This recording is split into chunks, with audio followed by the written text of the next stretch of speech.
खबर आपको दें कि करोड़ों की दरामदी गाड़ियां सिर्फ चंद हजार में क्लियर। तारीख की सबसे बड़ी मनी लॉन्ड्रिंग स्कीम बेनकाब।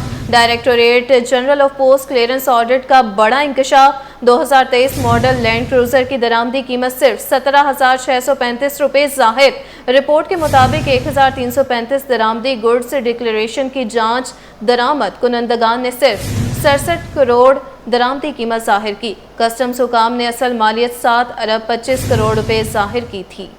सिर्फ 1 अरब 29 करोड़ रुपए की इब्तदाई ड्यूटी वसूल। दरामदी कंसाइनमेंट पर असल वाजिबुल अदा टैक्स 18 अरब 78 करोड़ बनता था। बात करने के लिए ब्यूरो चीफ अशरफ खान हमारे साथ मौजूद हैं। अशरफ, अपडेट कीजिए। Director general of post clearance audit का बड़ा इंकशाफ हुआ है कि मुल्क की तारीख की मुबैना तौर पर सबसे बड़ी तिजारती बुनियाद पर मनी लॉन्ड्रिंग स्कीम को बेनकाब कर दिया है। Faceless custom assessment audit report सामने है जिसमें लग्जरी गाड़ियों के अंडर इन्वेस्टिंग का इंकशाफ किया गया है। फेसलेस कस्टम असेसमेंट की महंगी तरीन गाड़ियां चंद हजार रुपए में क्लियर कराने का इंकशाफ हुआ है। 2023 की जो मॉडल की लैंड क्रूजर है, टोयोटा लैंड क्रूजर की दरामदी कीमत सिर्फ 17,635 रुपए जाहिर करने का इंकशाफ हुआ है। दिसंबर 24 से मार्च 25 के दरमियान की मुद्दत के लिए फेसलेस असेसमेंट पर जो है पोस्ट क्लियरिंग ऑडिट जारी किया, जिसमें 1335 दरामदी गुड डिक्लेरेशन की जांच की गई। इनमें गाड़ियों की कीमत और ड्यूटी में 10 लाख रुपए से जायद का फर्क सामने आया और 1335 तमाम जीडी में दरामद कुनंदगान ने सिर्फ जो है 67 करोड़ रुपए दरामदी कीमत जाहिर की है, जबकि कस्टम हुकाम ने इनकी असल मालियत जो है 7 अरब 25 करोड़ रुपए जाहिर की है। इसमें सिर्फ 1 अरब 29 करोड़ रुपए की इब्तदाई ड्यूटी वसूल की गई, जबकि दरामदी कंसाइनमेंट का असल वाजिबुल अदा टैक्स 18 अरब 78 करोड़ रुपए बनता है। हर केस में जो दरामदी कुनंदगान ने गाड़ियों की खरीदारी के लिए गैर मुल्की करेंसी की कानूनी तफसीलात का कोई सबूत फराहम नहीं कर सका है। इससे ये शुबा पैदा होता है कि असल अदायगियां हवाला हुंडी के जरिए की गई है। रिपोर्ट में कहा गया है कि 2023 मॉडल की लैंड क्रूजर दरामदी कीमत सिर्फ 17,635 रुपए जाहिर की गई है। इस गाड़ी की असल कीमत जो है दरामदी कीमत जो 1 करोड़ रुपए से जायद है, जबकि वाजिबुल अदा टैक्स और ड्यूटी 4 करोड़ 72 लाख रुपए से जायद थे। सिर्फ इस केस में जो एक केस है इसमें 99% जो अंडर इन्वेस्टिंग का इंकशाफ किया और इस तरीके की जो सैकड़ों गाड़ियां दरामद हुई हैं, जिसमें एक गाड़ी का जो फोकस किया गया है, जिसे बताया गया है कि इस तरीके की कई गाड़ियां निकली हैं और जो कि करोड़ों रुपए मालियत की गाड़ियां थी, चंद हजार रुपए में होने का इंकशाफ हुआ है। जब हमारी दरामदी कंसाइनमेंट के ऊपर उनसे बात हुई कस्टम हुकाम का, उन्होंने कहा है कि जो गलत रिपोर्ट दायर की गई है गोशवारे, तो उसको भी इसमें इनकम टैक्स गोशवारे की खिलाफ वर्जी की गई है, जिस पर सख्त एक्शन लिया जाएगा और तमाम गाड़ियों और तमाम जो दरामदी कंसाइनमेंट है उनकी तफसीली जांच की जाएगी। ऑडिट रिपोर्ट में कहा गया उनके खिलाफ कार्रवाई की जाएगी। जी, बहुत शुक्रिया। Bureau chief Ashraf Khan update कर रहे थे।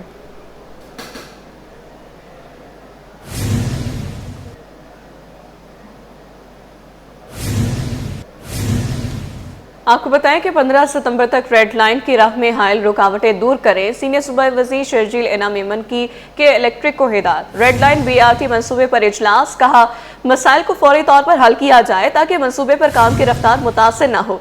BRT को रेडोर में 2.7 किलोमीटर पर मुहित K4 मनसूबे की पाइपलाइन जल्द मुकम्मल करने का हुक्म।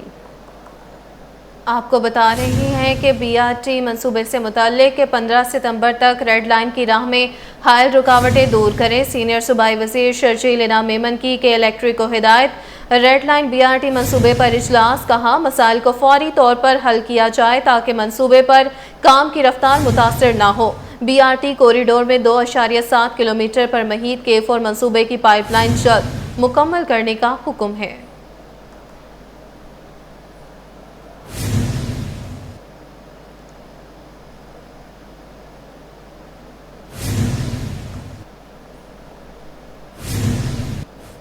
दूसरी जानिब बल्दिया उस्मा कराची का बड़ा इक़दाम। प्लास्टिक की थैलियों पर पाबंदी से मुताल्लिक आगाही मुहिम चलाने का फैसला कर लिया। Director municipal services doctor Usma Shah कहती हैं सिंध हुकूमत की जानिब से प्लास्टिक की थैलियों के इस्तेमाल पर पाबंदी आयद है। अब बल्दिया उस्मा कराची के तमाम शोबाजात में प्लास्टिक की थैलियाँ इस्तेमाल नहीं होंगी। मज़ीद तफसीलात जानते हैं हमारे नुमाइंदे शुएब मुख्तार से। शुएब बताइए। जी बिल्कुल, सिंध हुकूमत की जानिब से प्लास्टिक की थैलियों पर आयद पाबंदी के फैसले पर बल्दिया उज़्मा कराची ने सख्ती से अमल दरामद करवाने का फ़ैसला कर लिया है। इस सिलसिले में बाकायदा तौर पर आगाही मुहिम जो है वो शुरू की जाएगी। हमारे साथ बात करने के लिए मौजूद हैं डायरेक्टर म्यूनिसिपल सर्विसेज डॉक्टर उज़्मा शाह। डॉक्टर साहिबा, ये बताइएगा कौन से इक़दाम उठाने जा रही है बल्दिया उज़्मा कराची? शुएब, आप बिल्कुल ठीक कह रहे हैं। मेयर कराची की हदायत पर जहाँ पे इन्वायरमेंटल हेल्थ पे वो बहुत काम कर रहे हैं, उसमें एक बहुत बड़ा काम ये है कि जो प्लास्टिक की जो थैलियाँ उनका इस्तेमाल की रोकथाम है। हम ये जो इनिशिएटिव है ये अपने ही KMC के हेड ऑफिस से लेना स्टार्ट किया है, ताकि पहले हम अपने लोगों को इस चीज़ के लिए अवेयरनेस दें और फिर वो जाके आगे अपनी फैमिलीज़ को, अपनी कम्युनिटीज़ को या अपने इलाकों में इनकी मालूमात दे सकें।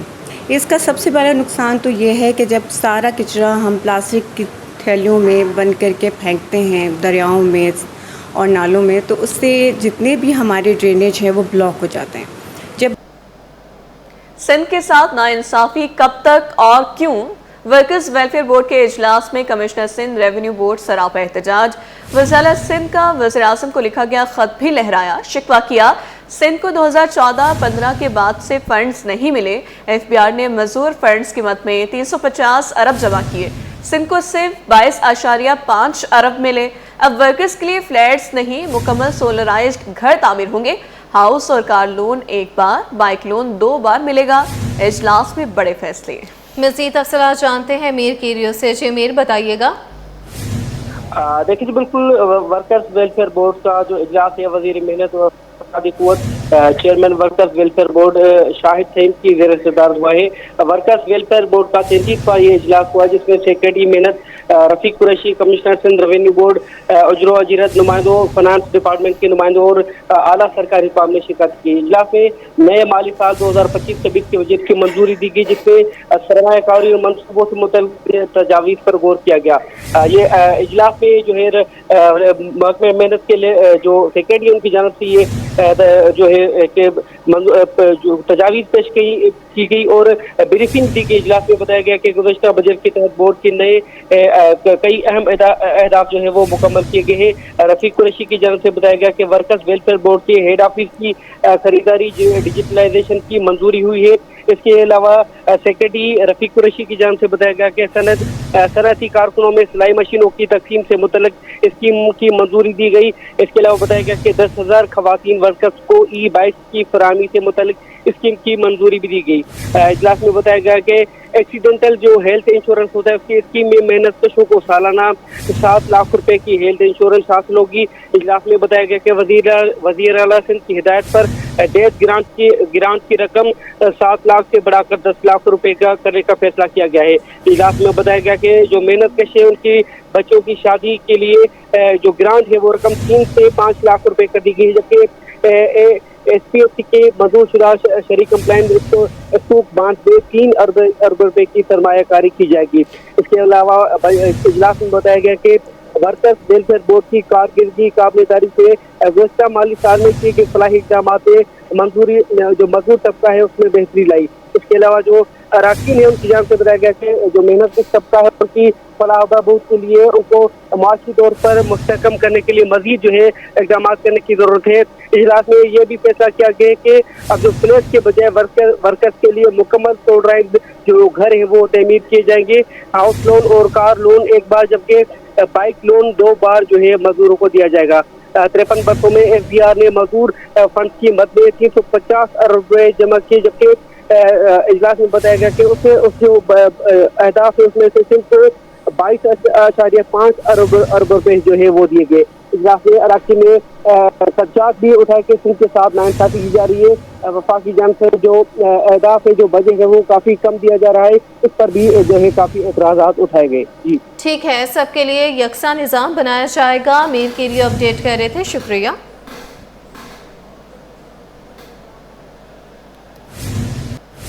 चीनी की सरकारी कीमत पर अमल दरामद के मामले पर होलसेलर्स और रिटेलर्स आमने सामने आ गए। होलसेलर्स ने चीनी 170 रुपए फी किलो फरोख्त करने का दावा किया है, जबकि रिटेलर्स ने यह दावा मुस्तरद कर दिया है। चेयरमैन रिटेलर्स एसोसिएशन के मुताबिक चीनी कहीं भी सरकारी नर्ख पर दस्तयाब नहीं है। मजीद जानते हैं काविश मेमन से। जी काविश, बताइएगा।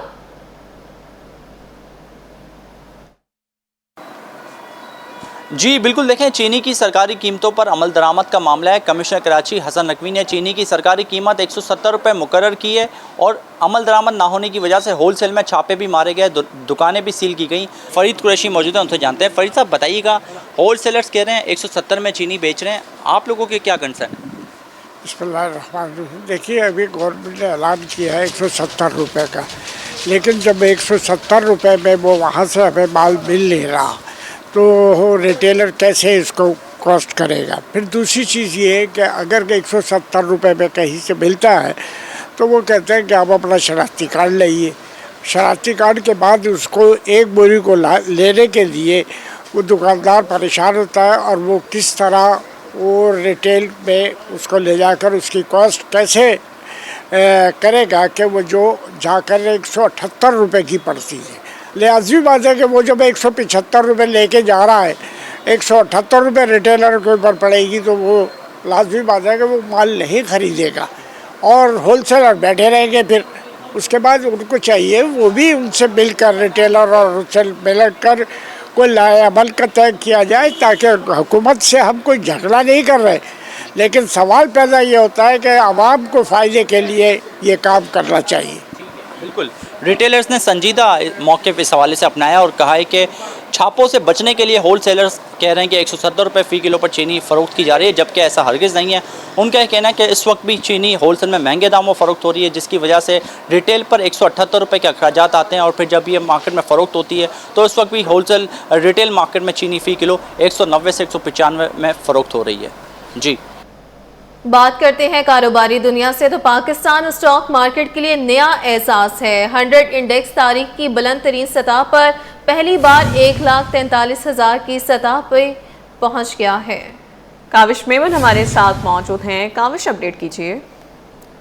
जी बिल्कुल, पाकिस्तान स्टॉक एक्सचेंज में आज तारीख का दिन है क्योंकि 100 इंडेक्स नई बुलंद तरीन सतह पर पहुंच गया। तारीख में पहली बार 100 इंडेक्स 1,43,000 की नई बुलंद तरीन सतह को छू गया है। 100 इंडेक्स में 1000 से ज़ायद पॉइंट्स की ज़बरदस्त तेज़ी देखी जा रही है, जिसके बाद इंडेक्स 1,43,203 की बुलंद तरीन सतह पर इस वक्त ट्रेड कर रहा है। तो ओवरऑल देख रहे हैं कि माशी मुस्बत आशारियाँ हैं, जिसकी वजह से स्टॉक मार्केट में जो सरमायाकार हैं उनका एतमाद बहाल है।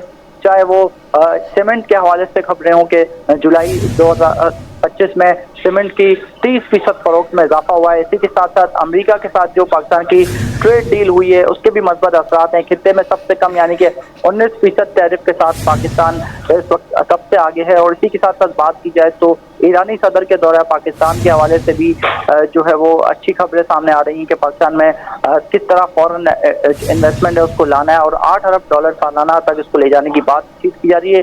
तो यानी कि ये मुस्बत पेशरफ्त है। और ये भी हमने देखा जो गर्दिशी कर्जा है वो किस तरह उसको ख़त्म करना है। OGDCL को 7.7 अरब की जो अदायगी कर दी गई है, तो एक अहम पेशरफ्त है।